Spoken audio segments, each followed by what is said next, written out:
Məntiq tapşırığında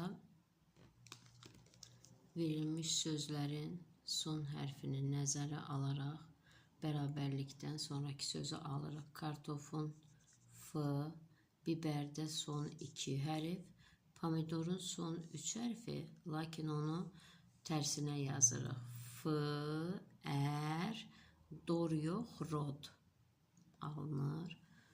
Limonda N, xiyarda ar, noxudda xud əksinə yazılaraq narduq alınır.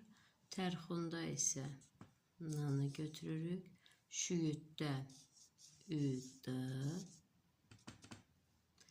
vəzəridə əri yox, irə. Yəni bu 3 hərfi tərsinə, digərlərini isə ardıcıllıqla yazaraq sual işarəsinin yerindəki sözü tapmış olduq.